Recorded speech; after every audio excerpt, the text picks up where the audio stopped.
Selamat siang anak-anakku semuanya. Jam ini, jam ketiga, kita akan belajar mengenai administrasi sistem jaringan.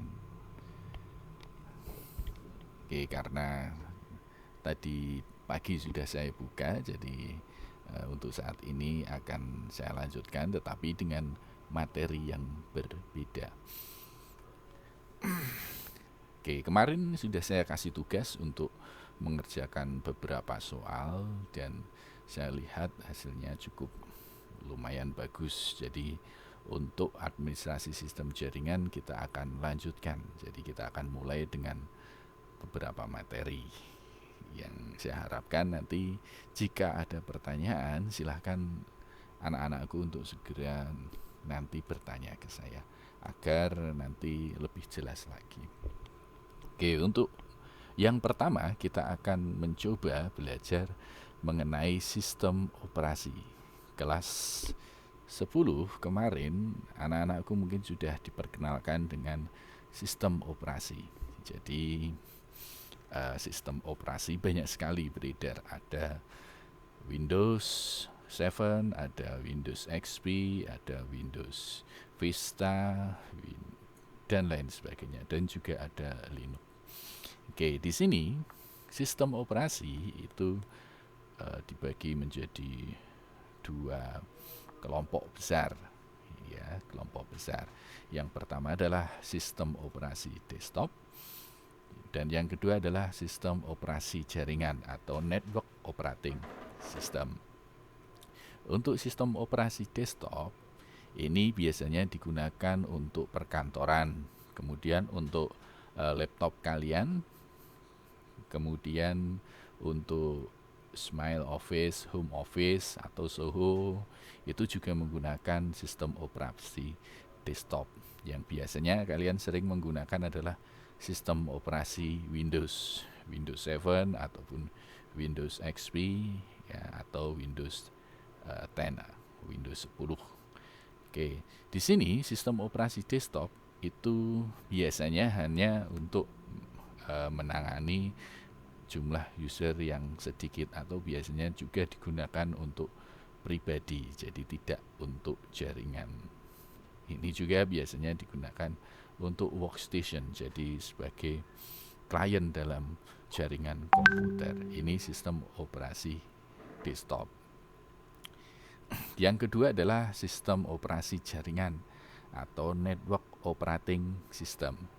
Nah, sistem ini didesain memang untuk melayani user dengan jumlah yang besar. Jadi untuk sebuah perusahaan untuk menyimpan data, untuk menyimpan website, nah itu biasanya mereka menggunakan sistem operasi khusus, yaitu sistem operasi jaringan, network operating system. Dan ini biasanya sistem operasi kalau di Windows itu ada yang namanya Windows Server, ya, ada Windows Server 2013, Windows Server 2018, dan juga ada Linux.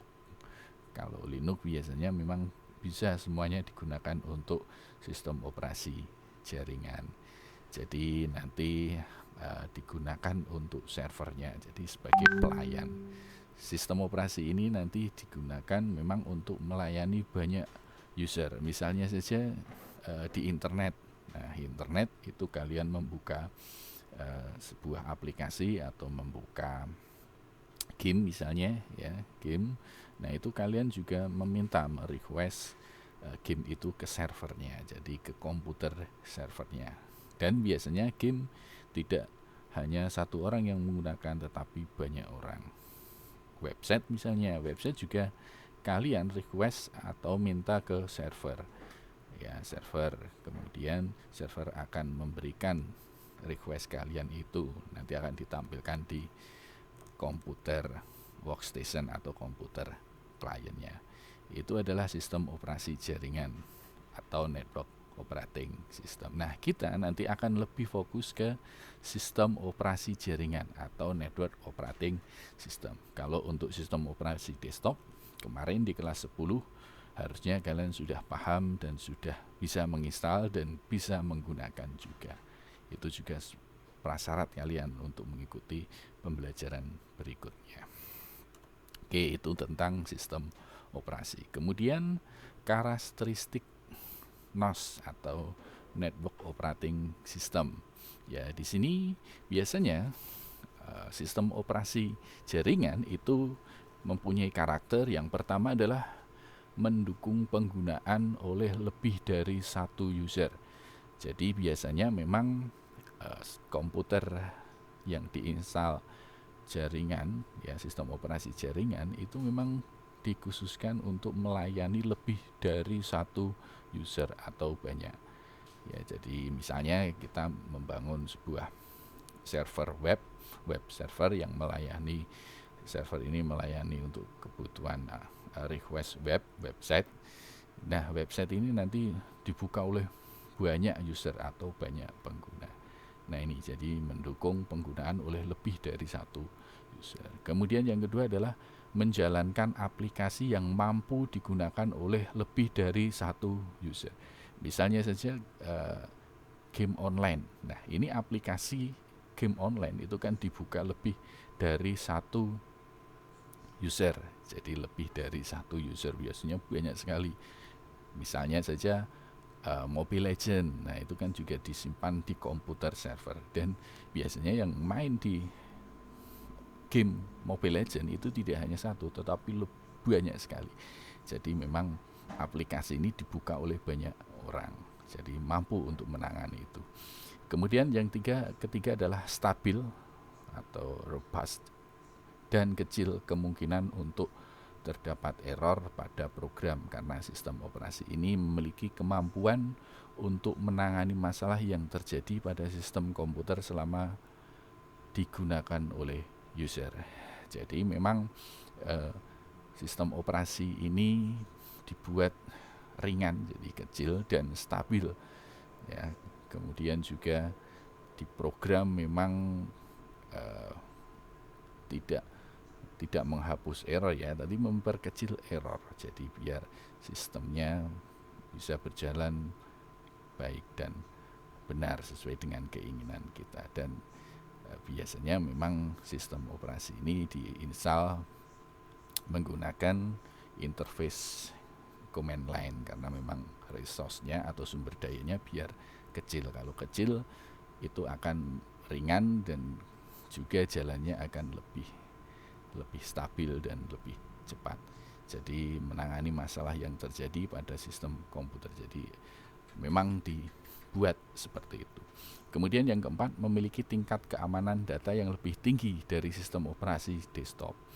Memang karena ini adalah untuk sistem operasi jaringan yang menggunakan itu lebih dari satu orang, maka memang dibuat tingkat keamanannya lebih tinggi dibandingkan dengan sistem operasi desktop. Karena bagaimanapun juga server ini sangat penting di dalam jaringan komputer, karena data-data, semua data itu disimpan di server ini. Jadi keamanan itu juga sangat-sangat penting. Jangan sampai nanti keamanan ini menjadi kendala, data-data bisa hilang. Nah, ini akan merepotkan. Jadi memang keamanannya harus tinggi, apalagi misalnya untuk server di bank misalnya. Nah, ini juga harus ekstra tinggi. Kenapa? Karena kalau misalnya tidak aman, ada banyak orang yang bisa mengakses ke server. Nah, ini akan, ya mungkin kejahatan akan timbul karena itu, bisa membobol nasabah, uang nasabah dan lain sebagainya. Jadi memang untuk sistem operasi jaringan ini memiliki tingkat keamanan data yang lebih tinggi. Itu adalah karakteristik network operating system. Kemudian syarat umum instalasi sistem operasi. Ya, di sini syaratnya untuk hardware-nya, ya terutama hardware. Yang pertama adalah jumlah RAM yang digunakan. Nah, ini sangat penting karena memang banyak yang menggunakan, jadi memang perlu kita perhatikan untuk RAM-nya.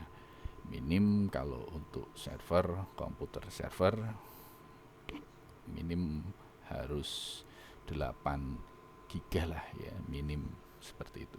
Kemudian ruang hard disk yang akan digunakan. Jadi kalau itu nanti banyak orang yang akan menggunakan, kemudian banyak data yang akan disimpan di sana, tentu saja hard disknya pun juga harus besar dan juga kecepatan aksesnya juga harus lebih tinggi. Biasanya menggunakan hard disknya bukan SATA atau PATA, biasanya memang pakai SSD ataupun menggunakan SCSI. Jadi memang khusus untuk hard disk server, jadi biar aksesnya pun lebih cepat. Kemudian tipe dan kecepatan prosesor. Untuk komputer server memang ada khusus prosesor khusus untuk server. Jadi biar prosesnya server ini cepat, karena memang tadi saya bilang bahwa penggunanya sangat banyak, usernya sangat banyak, jadi kecepatan prosesornya pun juga harus lebih cepat dari komputer desktop biasa. Kemudian yang keempat, resolusi video atau layar ya, di sini layar. Resolusinya kalau kita menggunakan itu sistem operasinya GUI, berarti memang resolusinya harus yang bagus. Tetapi kalau kita menggunakan CLI, command line, untuk resolusi video mungkin tidak begitu berpengaruh, jadi tidak begitu dibutuhkan yang bagus. Tetapi kalau itu nanti menggunakan GUI, berarti resolusinya juga paling nggak harus bagus. Itu syarat umumnya. Kemudian kalau anak-anakku lihat, mungkin anak-anakku pernah melihat hosting ya, hosting di internet, banyak hosting di sana. Nah, di sini ada beberapa paket hosting, itu berarti mereka menyewakan space hard disk mereka untuk menyimpan data ya, untuk menyimpan itu, entah itu web, entah data kita dan lain sebagainya, disimpan di server mereka. Nah, ini ada beberapa daftar harga. Ini hanya contoh saja. Jadi mereka misalnya di sini ada beberapa paket, ada 6 paket. Misalnya di sini kita pilih aja di Gold ya, di Gold ini mereka menawarkan 1.800.000 per bulan ya.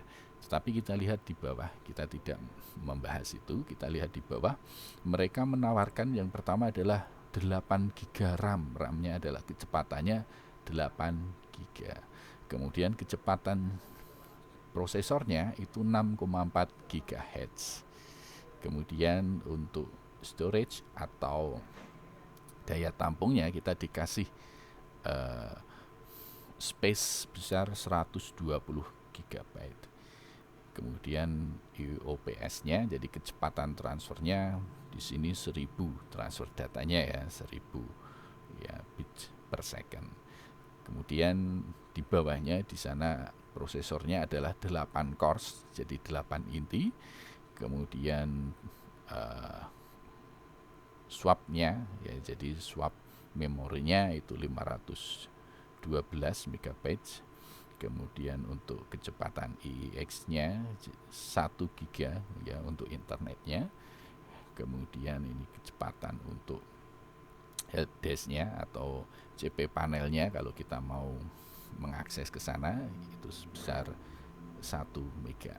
Nah, ini adalah fasilitas yang diberikan ya, salah satu fasilitas yang diberikan di hostingan itu. Kemudian kita lihat ini adalah contoh-contoh casing dan komputer untuk server. Jadi bentuknya adalah seperti ini, tidak tower ya, tetapi desktop, jadi tidur. Nah, ini biasanya seperti ini karena ini nanti akan dimasukkan di lemari atau rak yang khusus memang untuk server, rak mount namanya ya. Jadi ini casing rak mount, jadi nanti ditempatkan di sana seperti di tempat kita di belakang lab KKPI 1 itu ada almari. Nah, almarinya adalah seperti itu, nanti di dalamnya akan masuk peralatan-peralatan jaringan komputer. Oke, kita akan lihat salah satu spesifikasi komputer server ya. Di sini modelnya adalah IBM sistem ya, rack mount itu tipenya X3850 X5.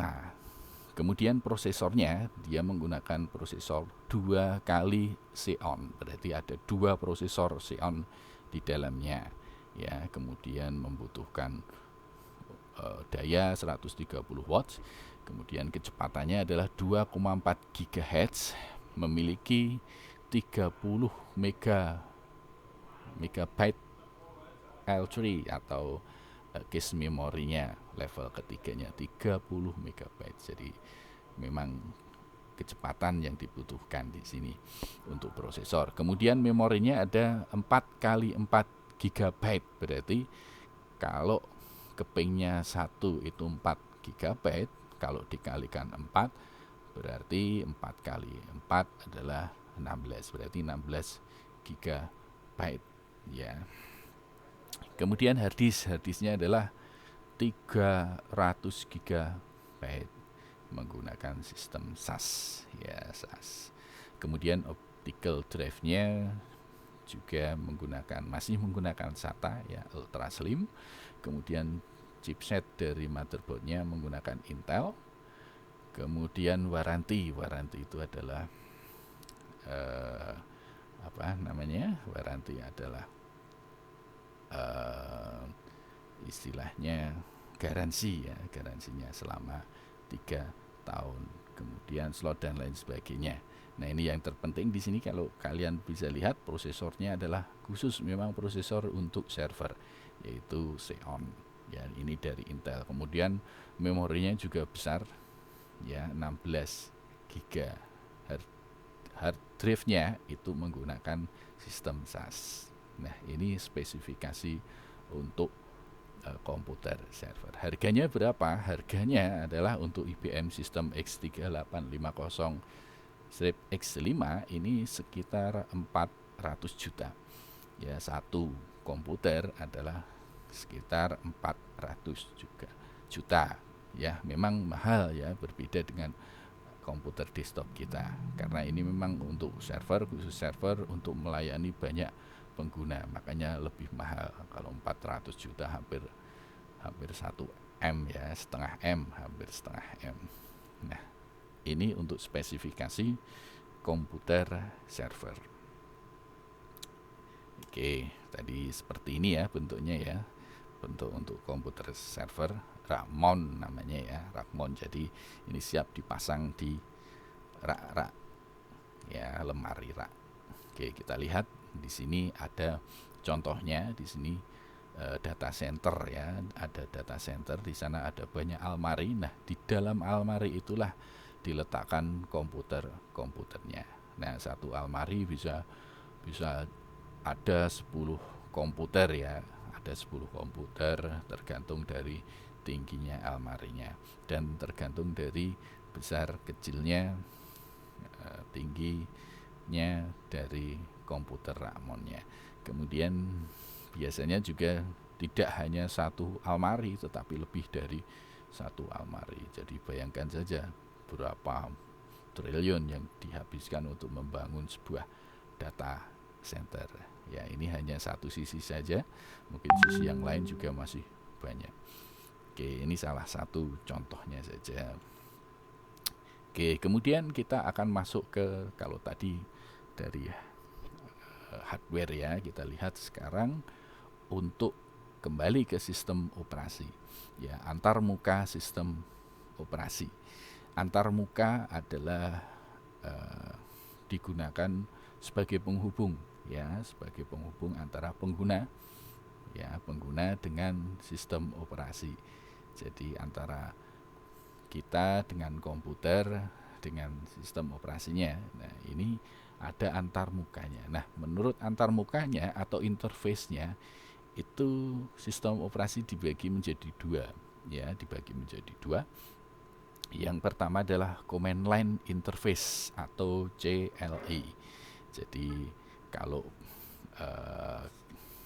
kalau kalian biasanya menggunakan komputer itu biasanya bukan pakai CLI, command line interface, tetapi biasanya yang kedua, graphical user interface atau GUI.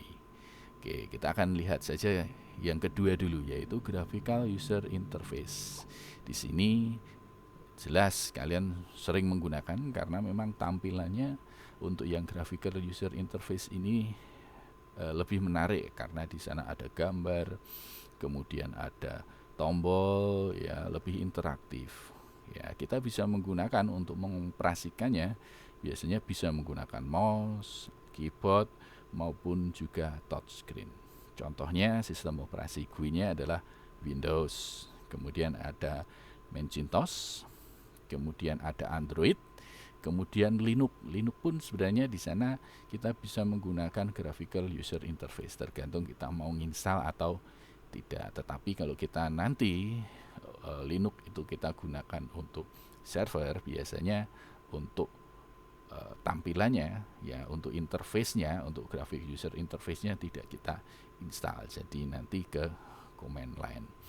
Oke, graphical user interface, dan ini kalian pun sudah sering menggunakan. HP kalian pun antar mukanya interface-nya juga graphical user interface. Oke, kita akan masuk ke yang pertama, yaitu command line interface. Nah, di sini untuk command line interface itu mungkin yang tahu, yang mengetahuinya mungkin ya hanya beberapa orang yang khusus di bidang IT saja. Kalau orang umum mungkin jarang juga menggunakan karena memang tidak berkepentingan untuk itu. Oke, command line interface ini biasanya memang digunakan untuk sistem operasi untuk server, walaupun kadang juga sekarang server sudah GUI ya, karena sumber daya komputernya sudah bagus dan memadai.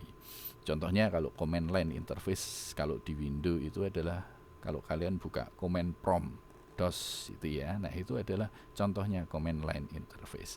Jadi kalian harus tahu perintahnya menggunakan berupa baris ya, baris perintah atau teks. Jadi kita harus menuliskan perintahnya, yaitu command line.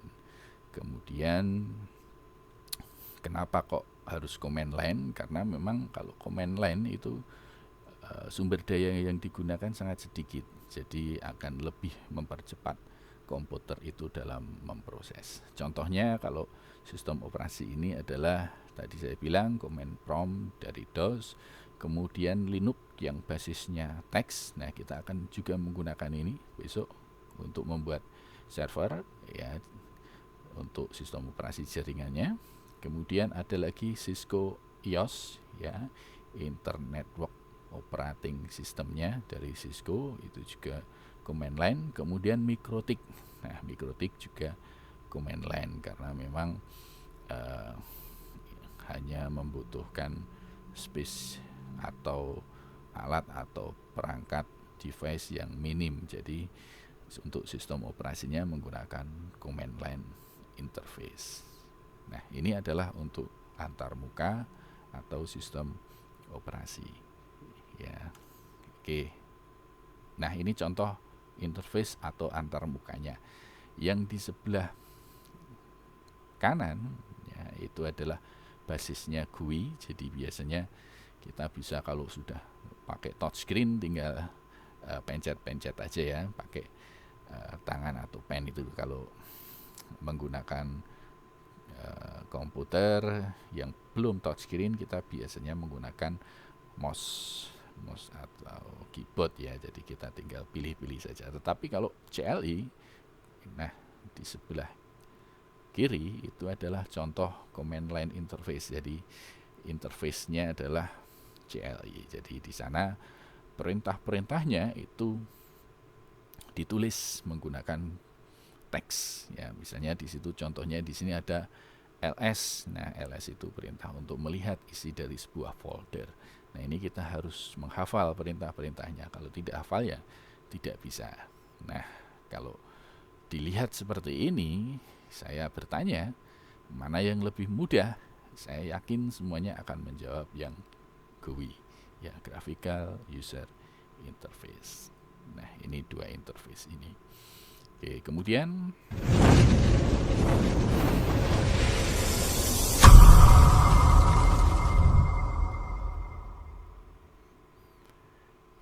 oke, Kemudian untuk kali ini pembelajarannya adalah sampai di sana, jadi ini tidak terlalu banyak. Nanti silahkan materi yang kemarin saya sertakan ya di PDF kemarin, silahkan dibaca lagi ya, dibaca lagi. Saya yakin mungkin ada sebagian yang tidak mau membaca, tetapi saya harapkan dibaca karena itu penting, jadi nanti biar lebih paham lagi. Nah, kalau anak-anakku ada pertanyaan, silahkan segera tanya ke saya, nanti bisa japri. Mungkin lain waktu kita akan buat grup tersendiri, jadi nanti biar lebih interaktif. Nanti saat pembelajaran seperti ini, anak-anakku bisa langsung bertanya ke saya. Ya, seperti itu. Nah, untuk kali ini ya tidak ada tugas, tugasnya sudah saya berikan untuk materi yang tadi pagi. Jadi yang tadi pagi silahkan diselesaikan. Untuk yang siang ini tidak ada tugas untuk sementara. Oke, kalau ada pertanyaan silahkan japri saya, semuanya akan saya jawab. Demikian materi dari saya. Terima kasih. Tetap semangat, waspada, dan jaga kesehatan.